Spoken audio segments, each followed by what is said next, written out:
Hello, I'm going to try this again. I have uploaded here 3 videos on this topic, but I realized after they were uploaded that I didn't give all details. I didn't state things correctly. So I'm going to try to get it right this time, and I don't want to write down notes. So I'm going by memory here. Father John Whiteford of the Russian Orthodox Church outside Russia was in a video with Craig Trulia, Orthodox Christian, and Father John said that he has seen Jehovah's Witnesses who he believed were sincere, giving the impression that he believes that they can be saved, and giving the impression that he believes that sincerity is adequate for salvation. This view that sincerity is adequate for salvation is modernism, ecumenist, and theology coming out of the Vatican II religion. Okay? The fathers of our Orthodox tradition are clear. They do not leave room for confusion, in my opinion. They are clear that there's no salvation outside the church. Okay, so I will direct your attention to my article in the description. I link to it there. And the Russian Orthodox Church outside Russia is my favorite jurisdiction. I've always liked them, but I fear that there's a modernist, perhaps liberal trend in them right now. I've already exposed Metropolitan Jonah. I also linked to my article on him. So I do have concerns.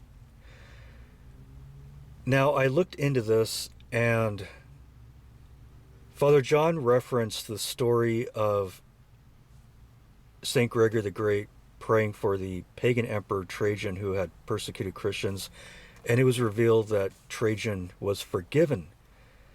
But it's important, I think, that we don't read into that account. Based on my observation, it just says he was forgiven. It doesn't say that he was granted access into heaven. So it's possible that Trajan is in Hades but not suffering torments. Okay? Also, Father John referenced an article, I believe, by Metropolitan Philaret. The article, I believe, is called Will the Heterodox Be Saved? And if I make any mistakes in this video, I will make the corrections in the description. So I looked at the article, and to me, it's unclear if Metropolitan Philaret is speaking about all heterodox people. Was he including cultists like Jehovah's Witnesses who deny the deity and resurrection of Christ? Or was he just speaking about,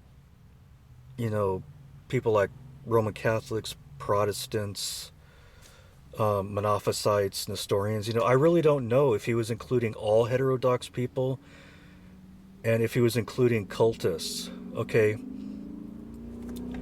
And I disagree with anyone who claims that a Jehovah's Witness who denies the Trinity, the deity of Christ, and his bodily resurrection will be saved. And it's important for us also to keep in mind that Metropolitan Philaret, who is a saint in the Russian Orthodox Church outside Russia, was giving his opinion, and God never said he was infallible. So my position is to stay with the teaching of the Holy Fathers. And it's important, too, that we don't sow seeds of confusion in orthodoxy. I think people like Father John and Metropolitan Jonah are encouraging skepticism toward our faith, toward our tradition.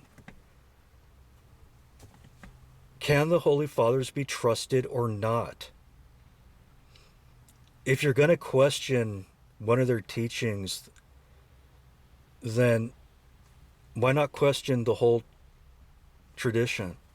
If they were wrong on one teaching, then they could potentially be wrong about a lot of things. Okay, so no, a Jehovah's Witness who dies denying the deity of Christ and his bodily resurrection will not be saved. I believe that if a person is sincere, God will bring Orthodox Christianity to them, and if they have a good heart and they're not resisting the Holy Spirit, they will convert to Orthodoxy. And I hold the view that there is something fundamentally wrong with a person, something wrong with their heart and their mind, if they reject Orthodox Christianity. These people are not right. Okay? And I believe that if you're sincere, God will bring you the truth and you will convert to it. Also, I think it was another video, Craig Trullia was asked by someone if he believed that C.S. Lewis was in heaven. C.S. Lewis was not Orthodox, but he held to a more Orthodox doctrine of God. He accepted the deity of Christ and his bodily resurrection, and Craig Trullia denied that C.S. Lewis is in heaven, and I agree with Craig on this. Okay? So I just wanted to share these thoughts. I think I covered everything here. Have a good day.